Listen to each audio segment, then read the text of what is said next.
Okay, this is a meeting of the South Kingstown Sustainability Committee. It's Monday, February 24th, 2025, and it's 6:01. Roll call. Gail Meisner. Christine Mueller. Elizabeth Hoy. Kim Falcone. Janine Silversmith. Joanne Riccitelli. Mark Russo, staff liaison.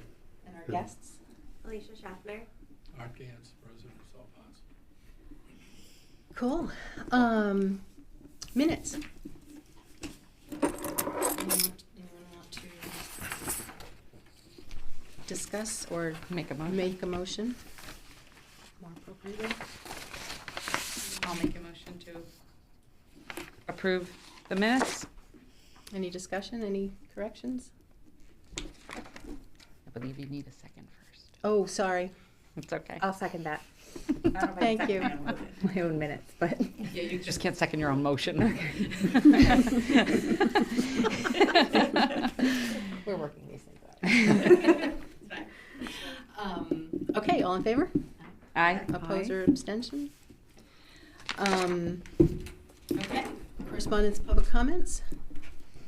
Do we have anything? No, just your visitors, so, Okay. well, actually, no, this is part of Agenda. the end of the letter E.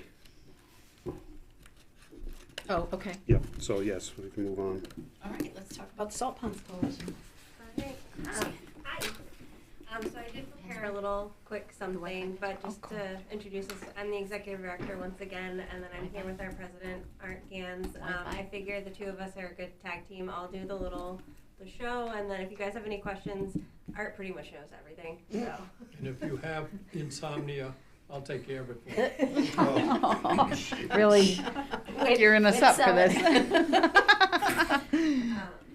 So I like pictures. I think visuals are the best. So just to give you guys an overview of who we are, our mission is to protect and help the salt ponds for both the benefit of wildlife and the people that use them. No worries. We've been in existence since 1985, so this year is our 40th year, and I know it's exciting. And we've been, I'll be telling you some of the initiatives that we've done, but our longest probably claim to fame, or the thing that we've done the longest, is we have the longest continuous marine water quality monitoring program in the country. So, and that's something that I'll be talking about. You probably all know the salt ponds, but just so you guys know, we work on the 6 major salt ponds, so Point Judith, Potter, Green Hill, Ninigret, Quaney, and Winnipogue. Trustum is U.S. Fish and Wildlife, so we don't do anything monitoring there, neither do we do Cards Pond or any of the smaller ponds. Sometimes we do Mass Chalk, but that one is a little bit of a challenge all the way in Westerly. A little bit of an overview of the salt ponds. So they're coastal lagoons that were formed by glaciers many eons ago. They provide things like crucial habitat and ecosystem services, so they protect us in storms.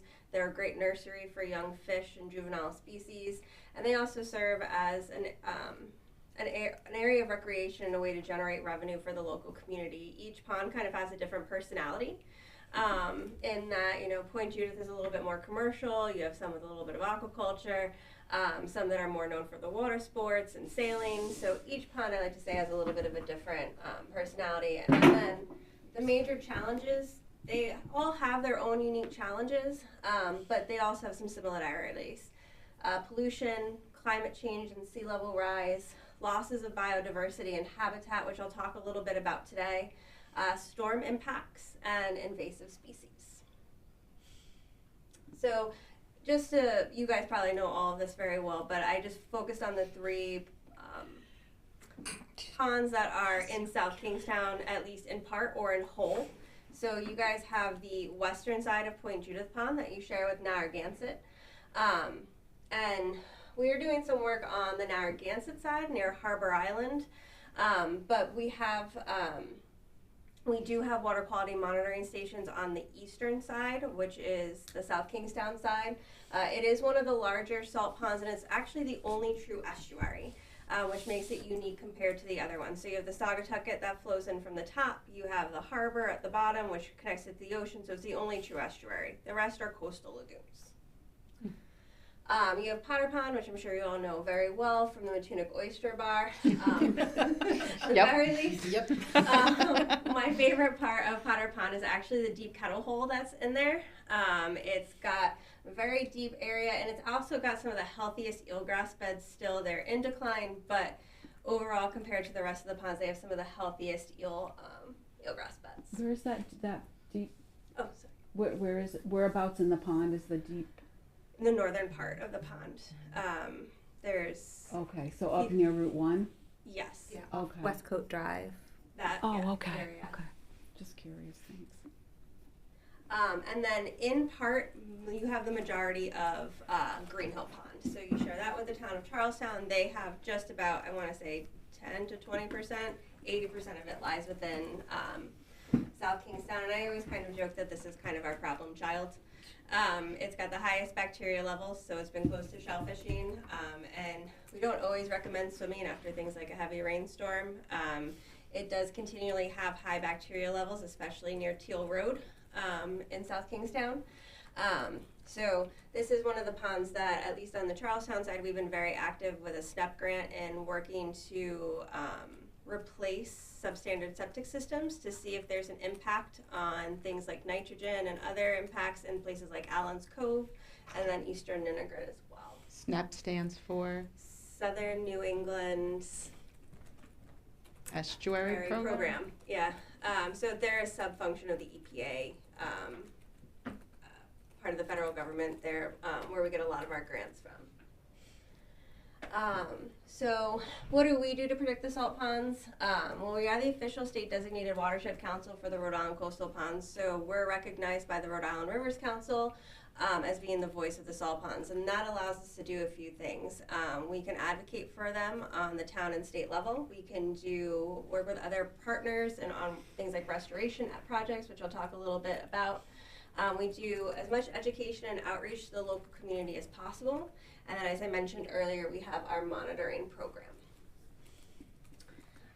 So the Pond Watcher program is the first thing that I wanted to just kind of chat about. We have 9 sites in South Kingstown spread across those 3 ponds that I mentioned earlier.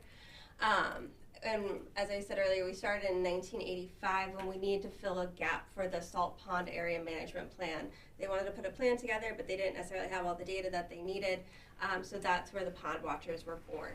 Currently, we have 27 sites across all of the towns and all of the salt ponds, and we have over 30 volunteers who go out every other week from May through October to sample the ponds. And all of our data is processed by the URI Watershed Watch. So that's an EPA level of quality control and insurance lab. What we test for the basic stuff for a marine environment, dissolved oxygen, to make sure that there's enough oxygen in the water, which is obviously important as a basis for life. We look for excess nutrients. This is super important. We've had a lot of algal blooms and other things like that in the ponds in recent years especially. So we've been tracking how much nutrients from septic systems as well as fertilizers are going into the ponds. Bacteria, we test for 2 different kinds, fecal coliform, and I can never say the other one correctly, Enterococcus. Enterococcus. So one is for the shellfishing standard, one is for the swimming standard. And then other things that we look at are things like chlorophyll A, once again, as an indicator of how much algae is currently in the ponds. We look at things like pH and temperature, and I like to kind of look at those in concert right now. We haven't really seen the effects of ocean acidification in the salt ponds, but that is something, especially with the shellfish that we have in the salt ponds, that we want to keep tabs on. We have seen temperature changes, though, not in the overall highs and lows, but it's staying warmer longer throughout our summer season. So or even throughout the season, it's getting warmer earlier, staying warmer, and then cooling off much slowly. So we've had things like a longer growing season within the ponds. We do look at things like salinity as well as water clarity. Just so that you guys know, each site that we monitor costs $700 per site. And then we have 10 sites currently, maybe 11, that we do an extra additional bacteria testing. So most sites only get bacteria tested once per month. In 2019, we had a huge influx of bacteria in all the salt ponds due to heavy rains we had. So we actually increased that at some bellwether sites to 2 times a month so that we were able to alert DOH and DEM about spikes for swimming. The ponds, unlike our beaches, are not really closed by the state in any way, shape, or form to swimming, but we were at least able to go out there, let the towns know that we thought there might be an issue so that they could let folks know. We were also letting folks know when there was an issue. So we've actually continued to monitor that just to keep that going since 2019. So how does this help? Our data is available to the public, local government, researchers. So for example, with the SNEP grant that we do with the town of Charlestown, they leverage our data as part of showing that there's change happening from all of the work that we're doing. I had already mentioned the bacteria spikes. Right now, we're in the process with the Narragansett Bay Estuary Program of creating an online dashboard for our data, which will be added to our website. So right now, anybody can email me. I'll send all the data they want. I do that with URI all the time, or I'll give them a subset of the data, but pretty soon you'll actually be able to go to our website and pick a spot, look for trends, compare with other ponds, compare 2 factors together. So that'll be really neat as far as looking at our data. And then we do look at other things. We try and document when there's algal, like big algal blooms in the ponds. Sometimes we'll work with DEM to monitor things like clinging jellies and other stuff like that, just to kind of monitor the invasive species or to monitor the jelly blooms, especially these little guys, which have a little punch. So some sites of concern that we have, and these are all the South Kingstown, some South Kingstown sites. As I mentioned earlier, Green Hill Pond for both types of bacteria. Point Judith Pond, we do have one site at Caleb's Dock in kind of the lower Saugatucket, and that's our bellwether site as to what's coming into Point Judith. That is almost always high for bacteria, and consequently Ram Point also usually shows some elevated signs of bacteria, and that's our most northern point in Point Judith Ponds. Nitrogen, a couple of areas that are concerned is once again Caleb's Dock. That is in excess of nitrogen throughout our entire sampling season. It never goes into a normal range. By the time it flows into Ram Point, we see kind of a little bit of that nitrogen is dissipated, and it cycles into both the good and unacceptable range for nitrogen in the ponds. And then we kind of go, as it goes down, it usually kind of gets stuck north of Harbor Island on the Narragansett side, and it flushes out through the rest of the pond. And then in Green Hill, Teal Road is once again both for bacteria and nitrogen. Because you have that water coming down from Route 1 and everything like that, it goes right in through the western part of the pond. Can I ask you a question? Yeah. I feel like this is a stupid question, but. We're but- here to learn.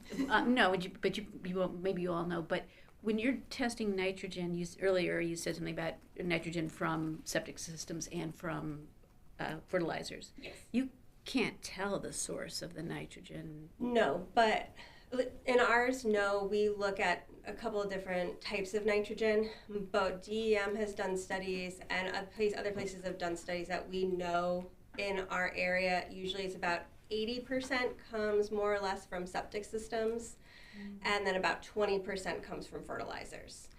And then you do have a little bit of nitrogen and bacteria more so coming from like animal waste and things like that. But for the most part, we know it's about an 80-20 split. Mostly Septics. Thanks. I have another one. Many of the areas, particularly that critical area of Green Hill Pond, those housing developments were built at a time that they didn't consider the groundwater and the height of groundwater in these areas. So we know that basements flood, septic systems flood in all of these low-lying areas, and eventually it goes into Factory Pond,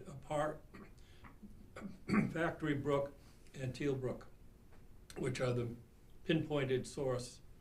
We got funding for a comprehensive study on the Green Hill watershed area, done by a company, it was an EPA grant, and we hired Horsley Witten Corporation from Massachusetts to do a thorough evaluation of what we had. They identified the pollution sources and made recommendations as to what can be done to correct some of these problems. And so that is kind of the standard that we're following. Charlestown has done an extensive amount of work on trying to address the issues that were brought up in the Horsley Witten study. Septic system upgrades, revamping road drainage, and so forth. So, to your point, Yeah. we have a pretty good background on that. And two, DEM does what they call TMDL studies. And one of the first ones to do were those Factory Pond and Teal Pond. And some of that even involved DNA testing. Was our town involved in the Horsley project? Or? Not exactly. Not exactly. They have their own study, which Yeah. kind of says the It's opposite. been, I'm going to be uncharacteristically diplomatic here. Charlestown jumped right onto it. South Kingstown just felt that the solutions were too expensive and they had other problems. And it's been in that situation for a while. Huh. And when was the study completed? It's about 10 years old now. Okay. So the follow-up, so the solution, what are the solutions?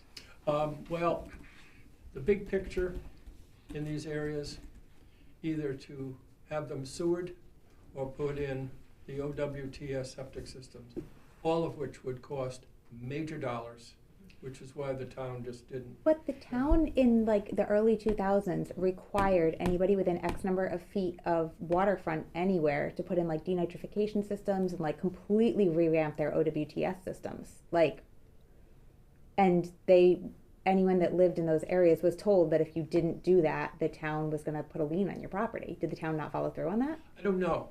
I happen to live in Charlestown. Yeah, Charlestown kind of championed that issue. yeah.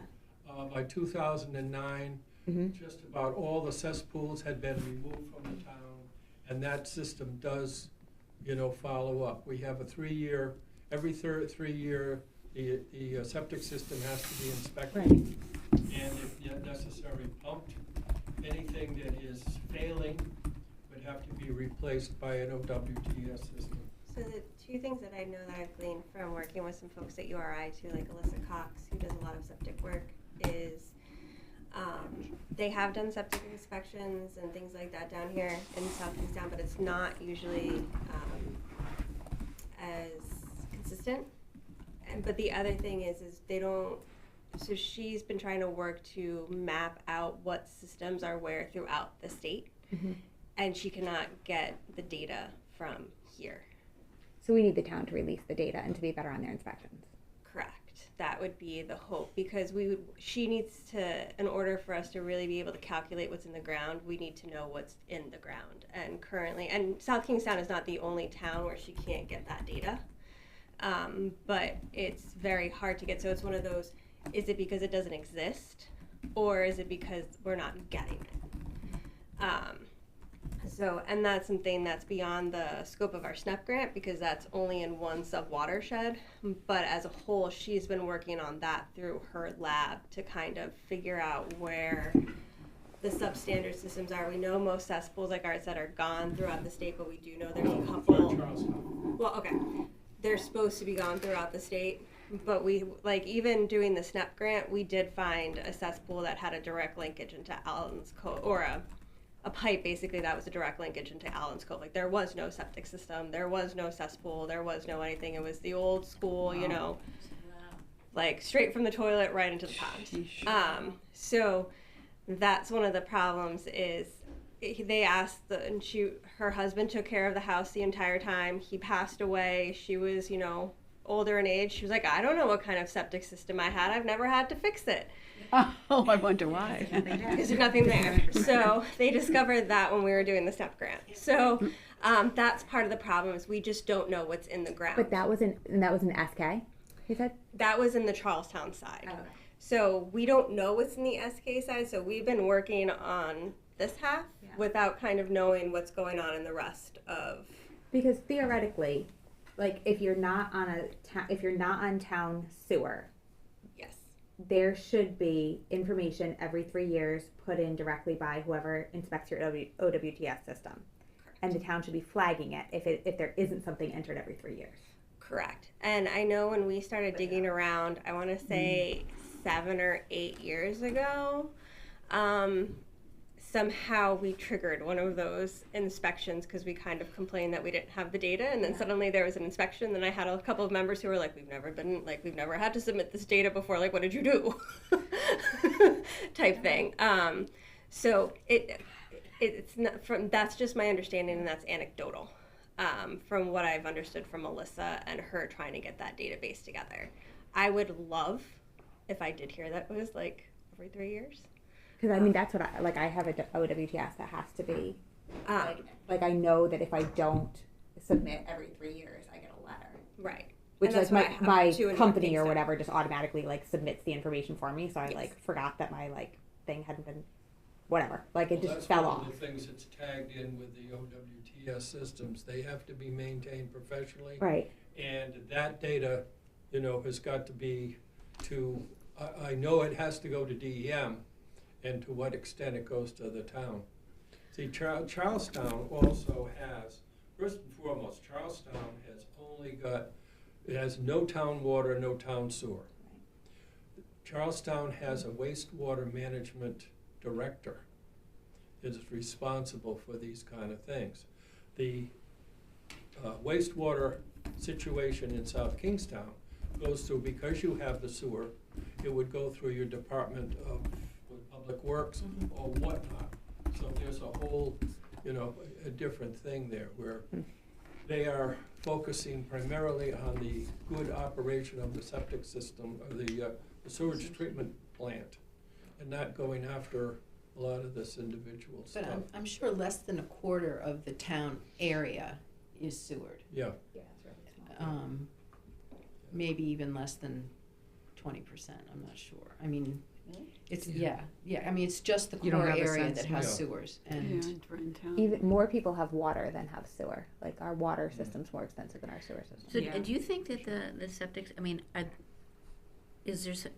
are older houses sort of, do they fall off? I mean, No, they- so I know for a fact my grandmother lives directly on Potter's Pond, like peninsula into the Potter's Pond, right into that like deep area of it. And I remember early 2000s, it was a whole thing, because I'm talking it was tens upon tens of thousands of dollars to upgrade her OWTS system with a denitrification system, and it required it couldn't be gravity fed anymore. It had to be like a pump with a holding station up the hill with a second pump to a thing. It was a big deal. So it'd be interesting to know how they And that was found that. and that was Right. well, that was like a new town ordinance that said anyone within X number of feet. So it should apply to all of Green Hill that it was no ifs, ands, or buts. This year you are updating your sewer system.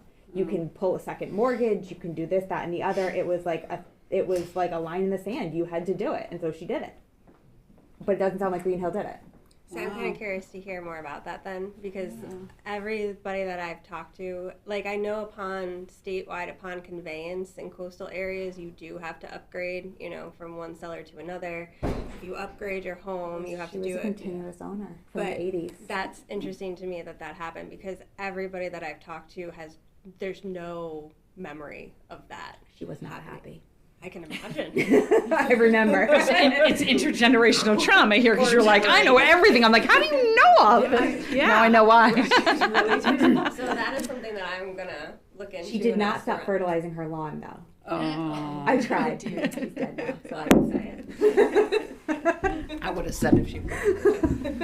I know. That's Can't a have tough everything. one. But at least the OWTS in some ways is more important than the fertilizer. They're both important, I but don't know, one 80-year-old lady versus the amount of fertilizer she put on her lawn. Makes a big difference too. For example, Sanger What makes a big Cove, difference, Art? I'm sorry. The age of the development. Age of the property development. Sanger Cove, Sycamore Cove, those areas are relatively new developments. And so in those places, it would be mandatory. But some of these 200-year-old farmhouses and stuff like that most likely wouldn't.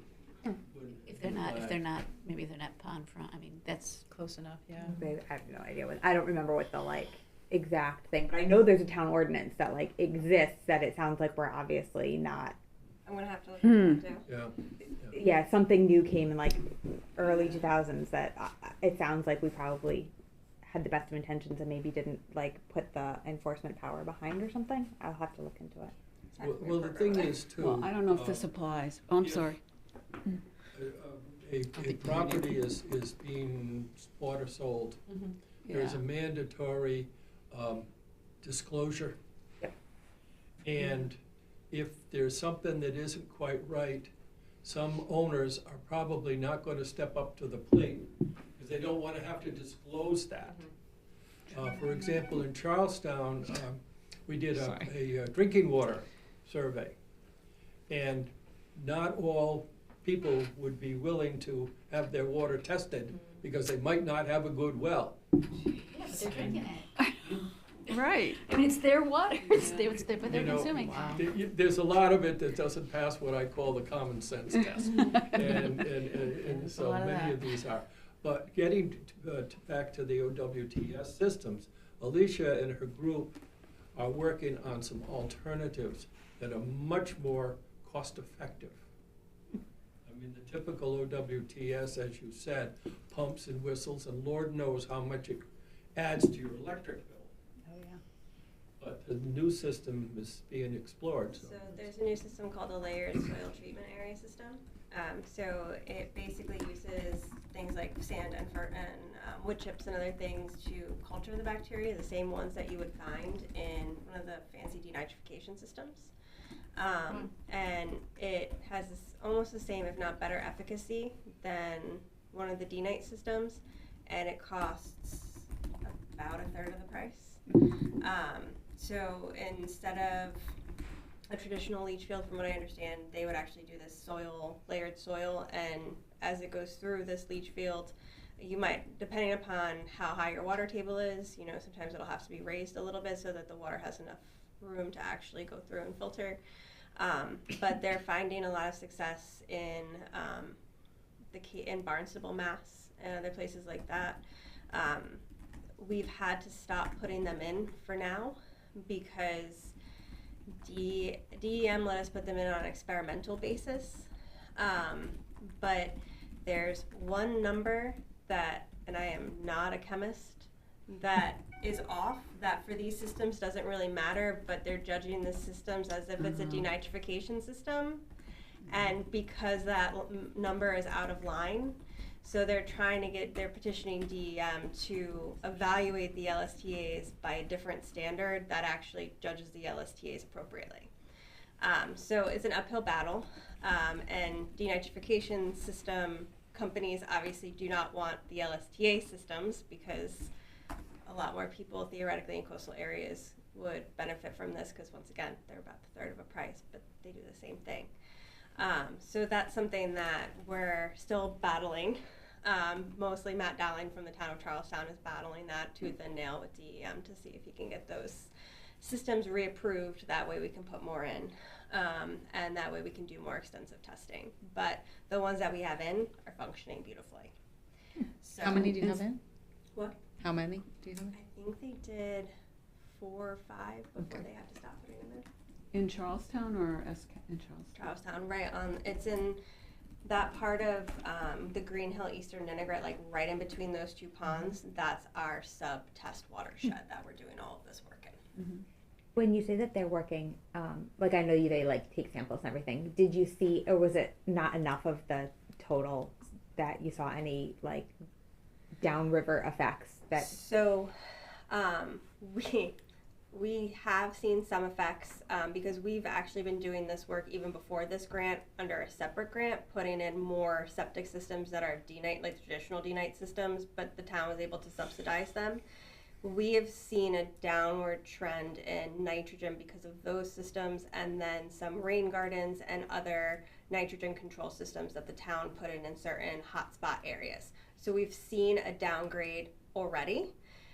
In the most recent round of grant work that we've only been in for the past 2 years, we don't have enough surface water data yet to make the conclusions as to what the long-term trends from those systems are going to be. But the hope is that we're still pulling nitrogen out of the water, that it'll continue to go down. This program was started, I'm sure you all know George Loomis. This is all work that he started No. and then retired, and this is the group now, the next generation of URI researchers that are working with the town of Charlestown on this program. So this is work that George and company has done since I was young and not so fat. It sounds like Charlestown's like really bought into this, like improving their water quality. Is it that there's somebody there that's just pushing it from the inside really hard? Well, so as Art was saying, they have an on-site wastewater manager, and because it's 100% septics and OWTS in Charlestown, that's his only focus. So he's got every OWTS in the town now cataloged. You know, he's got them all on inspection schedules. You know, he can pull up anybody's file. Whereas in most other towns, it's split between wastewater treatment plant and OWTS, but usually it's, like Art said, the wastewater treatment plant that kind of sub-handles the OWTS, so there's no usually specifically dedicated person to that one role. So that's one of the problems that we're seeing as to why there isn't so much information. So I'm part of a study commission on climate change for the state, and even when people come in to talk to them, it's always about the on-site, it's always about the sewage treatment plants, but no mention is ever made of OWTS systems, which obviously in the coastal areas is going to be a huge problem with sea level rise. And I did mention that to one of the congressmen, and I was like, we always talk about, you know, septic or the sewage treatment plants, but we never talk about all of the individualized systems that are going to be impacted in any way, shape, or form, or gathering information on that. She's like, well, we just don't have enough time in the speaker docket for that at the moment, but I'll keep it on like the radar. And I was like, okay, but like in South County, that's a huge issue, you know. Do you have any sense, like statewide, what the breakdown is? No, because there's not enough tracking done as to the systems in the ground and what's there and what's. I think they have maybe a rough idea of the percentages, but the actually, I shouldn't say that. There probably is an idea. I don't know as to what septic versus sewage treatment was actually in the ground as far as OWTS versus traditional. That is not unknown because we don't know what's in the ground. But yeah, they probably know who's sewered and who's not. So that's probably who's paying a sewer bill. Yeah, that's a known. I would assume that is a known number. I can't speak to what that is, but I would assume that's a known number. So, but sorry. Do you have more slides, or? A couple more. Okay. So I mentioned earlier a change in habitat, and the biggest change in habitat that we've seen in all the salt ponds is in submerged aquatic vegetation. And this is pulling some data that was collected by the estuary program. And we have two types of seagrasses in the ponds, eelgrass and widgeon grass. Widgeon grass was primarily found in Green Hill Pond. That was kind of like Green Hill Pond's little claim to fame, is that it was saline enough to really host widgeon grass. And they do have a lot of important functions like sediment stabilization. They're also great habitat for nursery animals. But they're also kind of like one of those canary in the coal mine for the salt ponds, because they can be impacted very easily by loss of sunlight, by temperature changes. So what we've been seeing is, if you look, so we have Green Hill Pond, Potter Pond, and Point Judith Pond. There are 4 surveys done in 2009, 2012, 2016, and 2021. And the one thing that we note is that there's been a marked decline in all of the salt ponds as far as submerged aquatic vegetation. So the major loss is in eelgrass, not widgeon grass, and the reason why the thought is for that is temperature. Widgeon grass tend to like warmer water, whereas eelgrass tends to like cooler water. So you can see in Green Hill Pond, it was about 140 acres in 2009. Now you're down to, I think the number's 3. Potter Pond, like I said, still kind of holding its own. It has had a marked, it was somewhere between probably 75 and now it's probably around the 40-acre mark. So still one of the better ponds for eelgrass. Winnipogue Pond, for example, in Westerly has none, not a blade, hasn't had a blade for a while. Point Judith had a little rise in 2012, but now you're down to about 20 acres in Point Judith Pond as well. So that's a huge loss of habitat.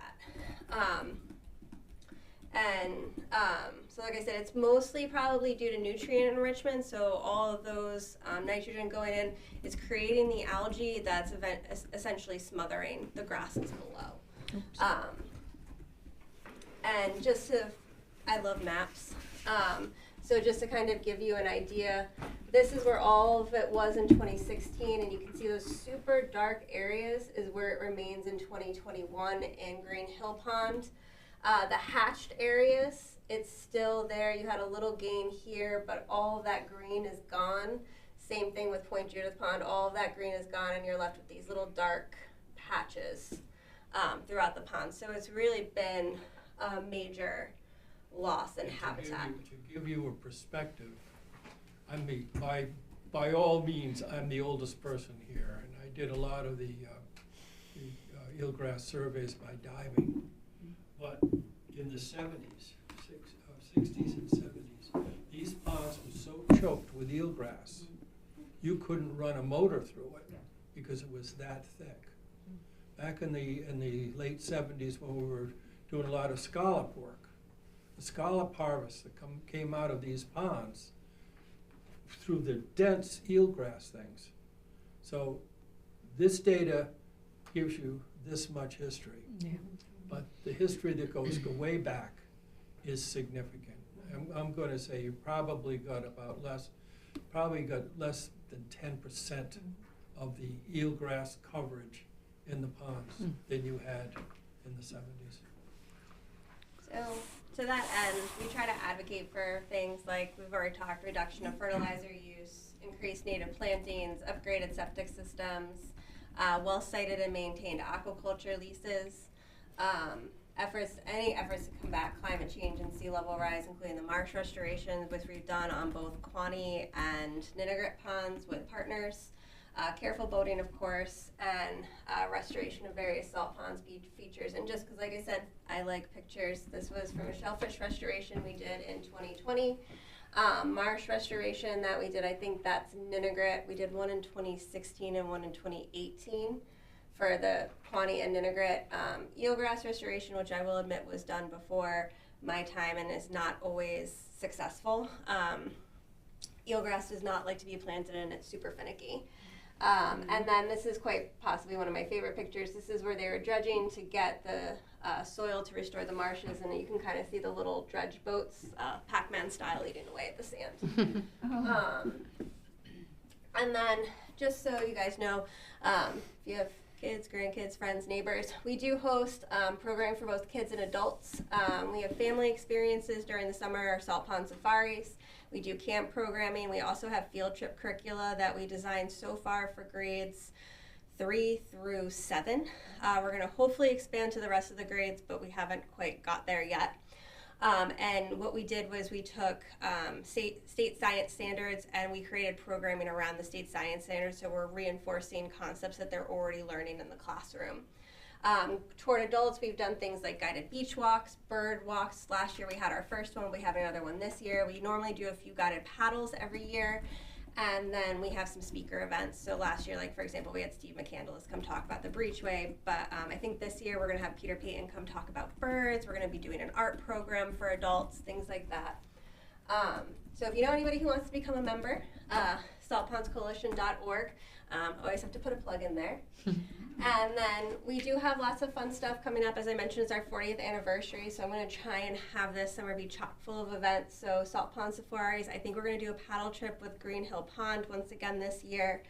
We're going to do like the bird walk, and we'll probably have a beach cleanup in September with Orca. So we're going to be updating our calendar of events once we get that all straightened out. And if you guys ever want to reach me, that's my email address, and we do have a Facebook and an Instagram, which we're trying to get better at posting pictures on. So that is it.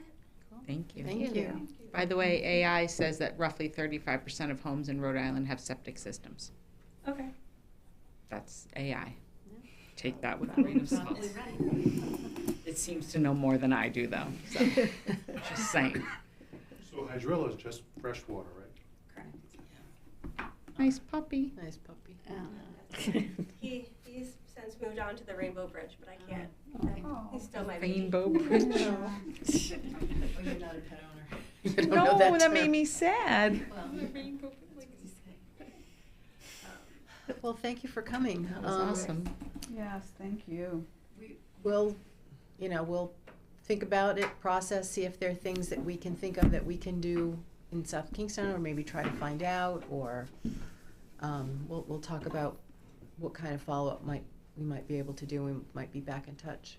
Yeah, and I'd love any, we wanted to work with the town on far as like expanding like the grant that we've been working with Charlestown to get more upgraded septic systems here and things like that, and any initiatives. We are, as part of that, starting something called Salt Pond Smart, which will be an online program to teach homeowners about better salt pond practices, whether it's maintaining your lawn. It'll also have stuff about like the history of the salt ponds, and like I'm fighting to keep that module in because I think it's important. But it's going to be hopefully up and running, and even though right now it's only in the test watershed area, we're hoping that folks from South Kingstown, the Green Hill area, will want to participate. So as we have more information about that, I think we're going to do, I think the date is tentatively April 2nd at Kettle Pond Visitor Center. We're still finalizing the details to kind of engage the public in helping us to build that program. So if anybody's interested, I can always pass on information so that you can see, because it's targeted at the Green Hill area for now. So. Great. And we as a group are always available for neighborhood groups. Come in and talk, neighborhood concerns. We're glad to come and talk and tell them a little bit about us, and hopefully give them some information that could be helpful. Thank you. Yeah, let us know Thank you about both. the April 2nd. Yeah. thing. Yeah. Definitely. That would be interesting, yeah. And you both know where to find me. Yes. Yeah, totally. All right. We lost Mark. That's okay. No, That just sounded I funny. mean, yeah, not really, but thanks for coming. Okay, Yeah, thank you. Yeah. thanks for having us. Thank you very much. The rest of it's going to be a little boring, but if you want to stay, you're welcome. Tell Angie I say hello. Yeah, me too. It's always pleasant to come back to this building. Oh, During my working days, we used to meet with the Fisheries Council upstairs, and they were very contentious. Oh, gosh. So it's nice to come to a peaceful environment. There's enough contention out there. I don't Yeah, think we really, want we to don't need stir to. it up on this super local level. We much appreciate your work. Yeah, for sure. Thank you very much. Thank you. Thanks again. I'm Take sorry. care. I keep kicking you, Christine. No, you It's don't. Okay. so far away. You I must know. kick I'm the- just. the I'm table. They would be Kick the lonely. table. fidgety. So there's an awful lot of bits and pieces there that we could follow up on if we want to. So why don't we think about it, and unless anybody has anything right now, we could put it on the agenda again for next Yeah. month to say what How about what kind think of about it. follow-up. how could we encourage the data finding? Because that seems to be a real issue that we don't really know about the septic systems in South Kingstown. Yeah. How can we encourage, I think we have to find out whose like, job figure it is. out?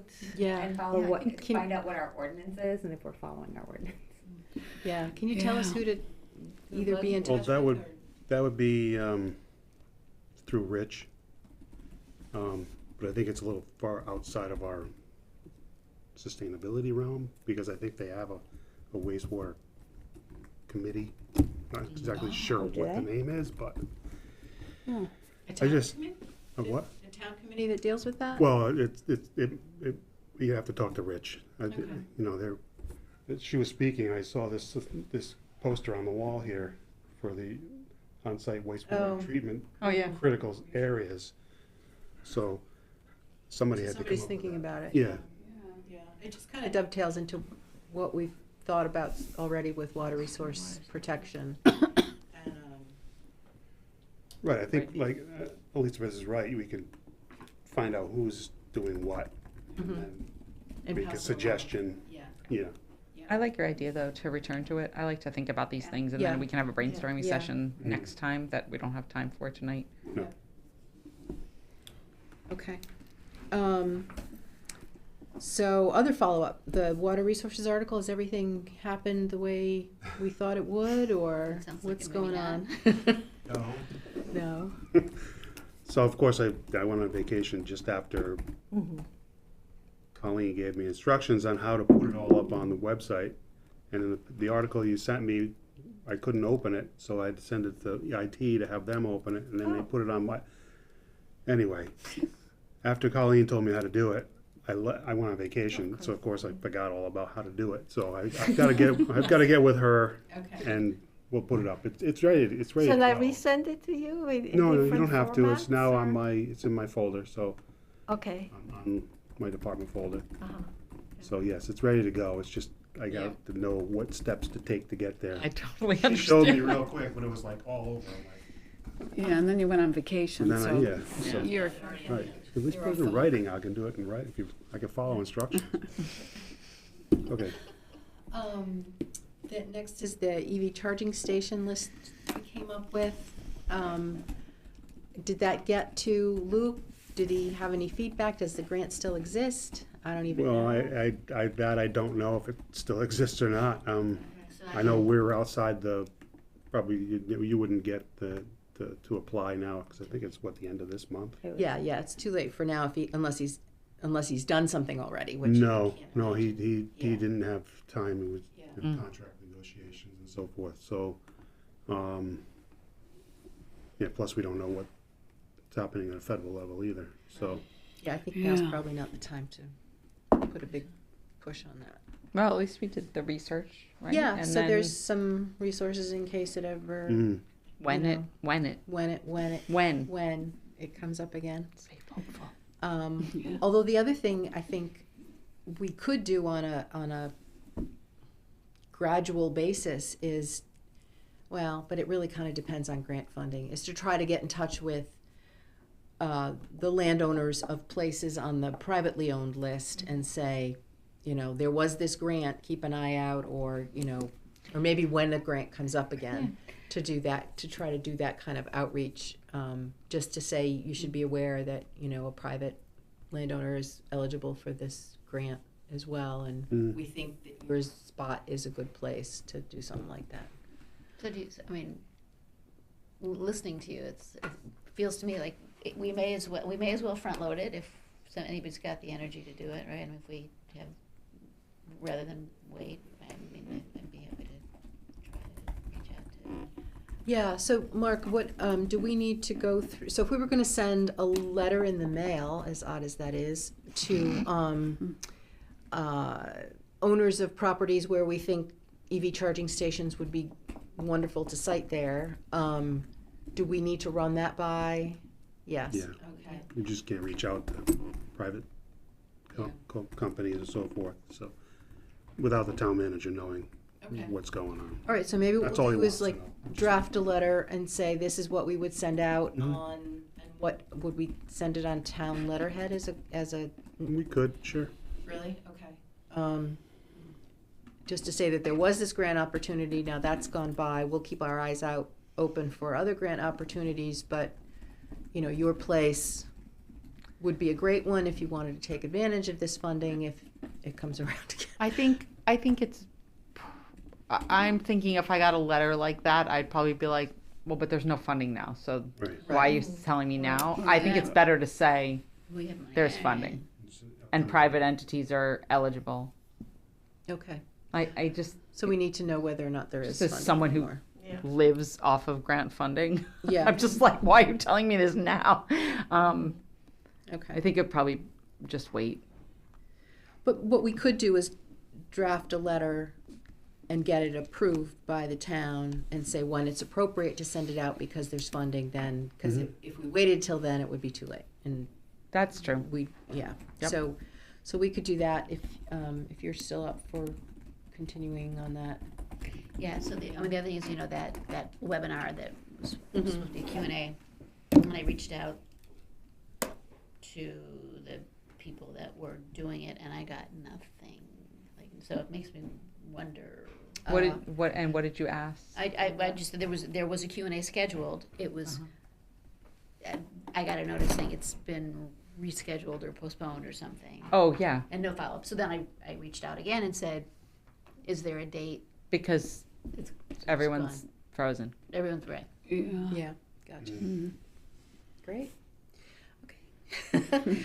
All right, how's the high school building project coming? Let's just send that to next month. Yeah. I realistically have nothing to add. Janine and I Neither do have I. both been traveling and have not made it to the last couple meetings, and I think that they need to get their next level of submission into the School Right. authority. yeah. Okay. But they are now behind schedule. Yeah. Yeah, I did read that. Yeah. So should we leave this on the agenda as kind of a recurring item, or do you want to just tell us when we should put it on? I think that's fine. We can always say We can always no say updates. Yeah. Okay. That's better than remembering to put it on the agenda because I Okay. forgot to put something on the agenda.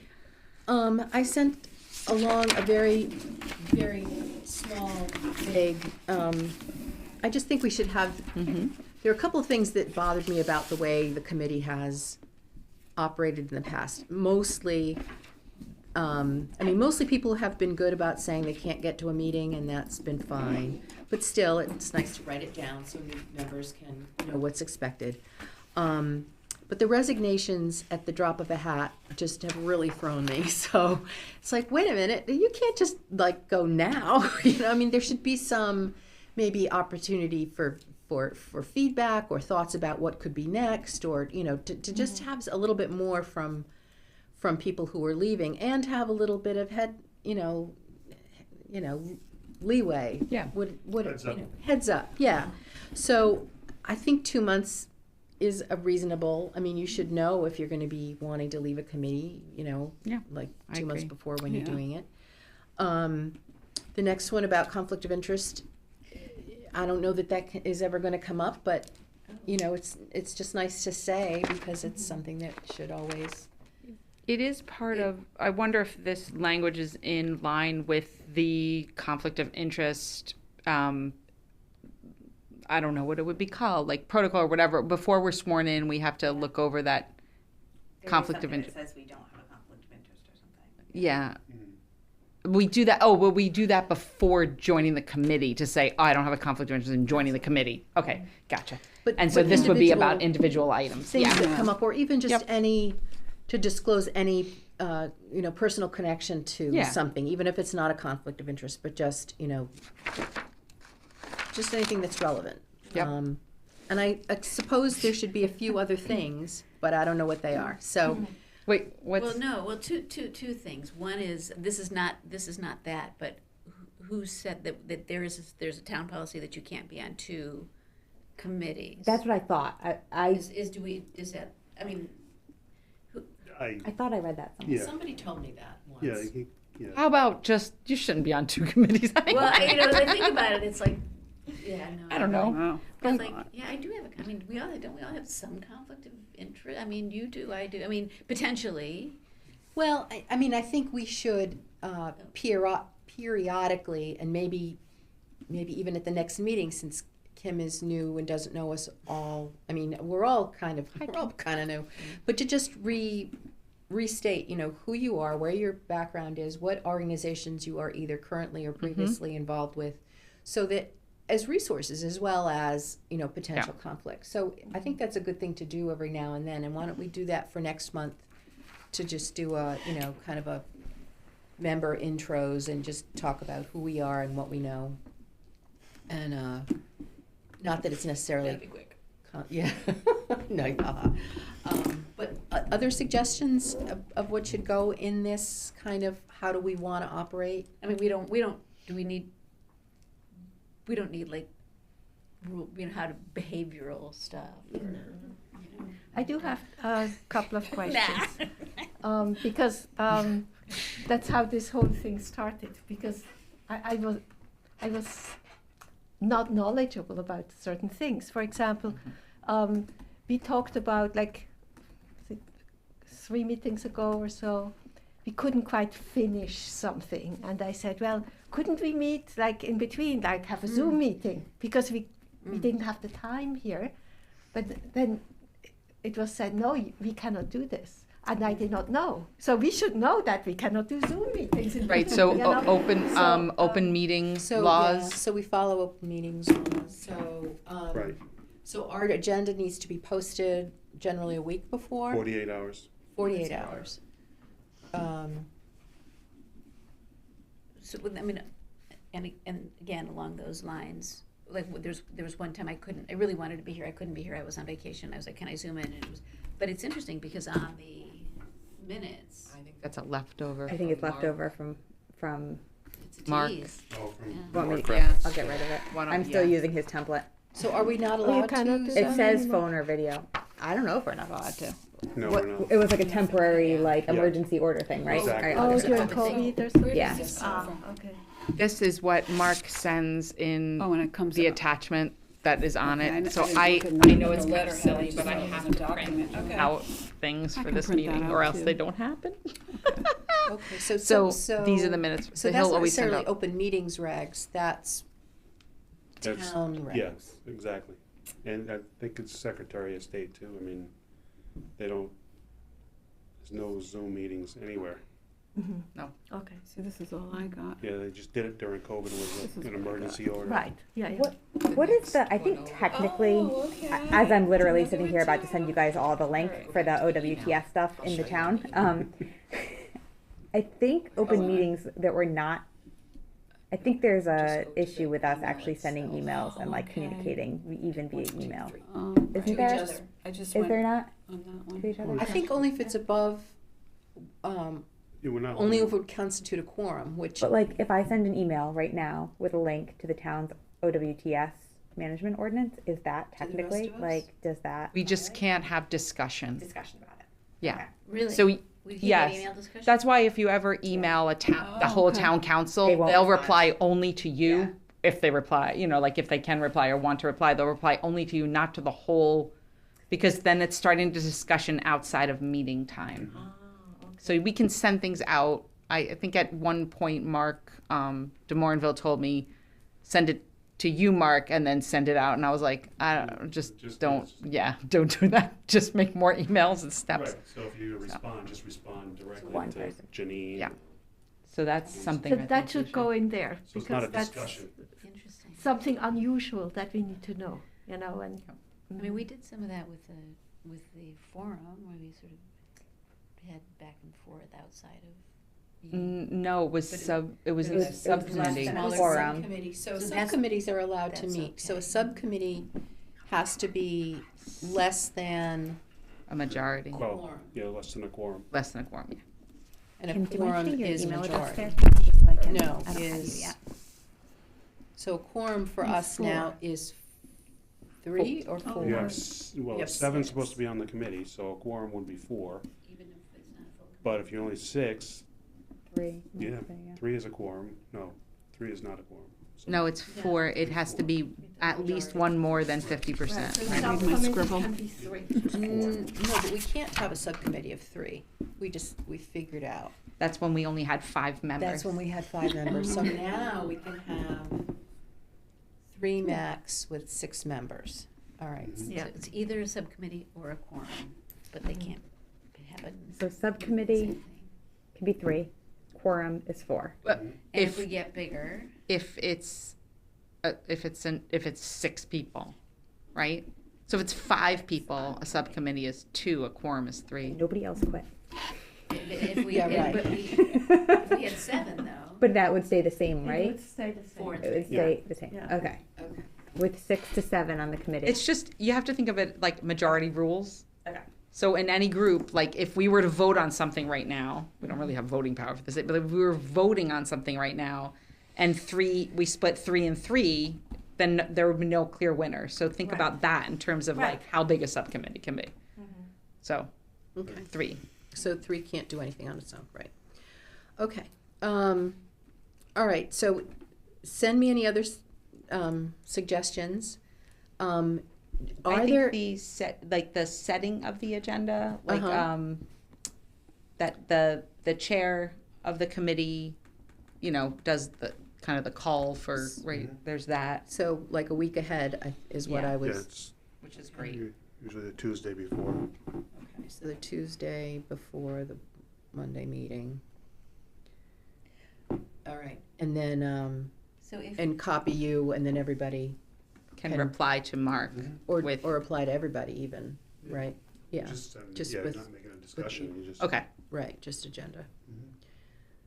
Okay, are there any other, like, rules about how town committees function that are written down anywhere? Is there anything out there? I think, yeah, Luke has got a committee folder for rules and regulations and how, you know, how to conduct yourselves and how not to conduct yourselves, things like that. A So, digital folder, you mean? Like, I'm not sure if it's digital, but I can ask him for it. Like, because Yeah. I just think maybe we link to that, and this is what a new member, we'll all get it, and then any new members and future members can get this document, so it's just kind of like this, like, little one-page Yeah. sheet, and then a link to all the stuff that the town puts together anyway. Why do we have to rewrite that, right? Okay, Yeah. all right, good. so can I add- And there might sorry. be duplications then, you know, like.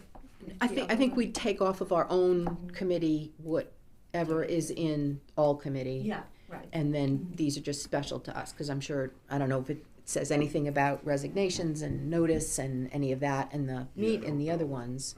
I haven't seen it, so. Well, maybe if more notice is required, we can make them all come back. No. I knew you were It gonna wasn't say a that. valid Yeah, resignation. yeah, right, not valid. And So yeah, I'm just thinking about agenda, so if something comes up over the course of the month, right, you get a link to, whatever, somebody hears about something that we think is Mhm. relevant. We're I think allowed- wait until, so I'll send The out, I'll send out something to everybody the Tuesday before, and then you get stuff to mark by the end of the week, by Friday. So save it all up for them. And that's, And then Both. I'm asking both things. Okay, because if it's something that you want on the agenda for discussion, then yeah, wait for that. But if it's just, hey everyone, check this out, it's relevant to what we're Oh, yeah. talking about, anytime, I think you can send that. Yeah. Okay. All right.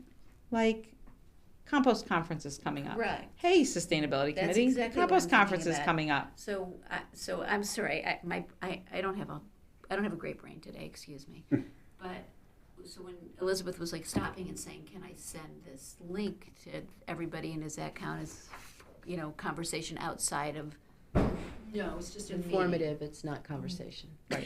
It's just notification. Here's the thing. okay. And, Notifications. yeah, and then that's You okay. can send notifications. Right. Yeah. FYI. Interesting, okay. Yeah. Okay, and then and if you can get something from Luke and send it to me before the next meeting, then I'll try to fix this up. Next meeting's in 3 weeks. Really? Mm-hmm. No, February's so short. So- And we were late. And we were late. Before this Um, one? Yeah, it was supposed to be last Monday. Yeah. But that was President's Day, so. And school break week. And then there was one other thing I wanted to talk about that didn't get onto the agenda. Does that mean we push it to next time?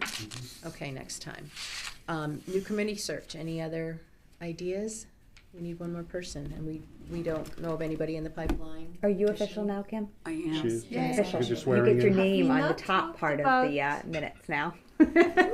Not in the special Last box. time, we talked about Brian Maynard. Congratulations. Someone I was threw out his supposed, name and I didn't. someone was supposed to Oh, yeah. contact Brian Maynard.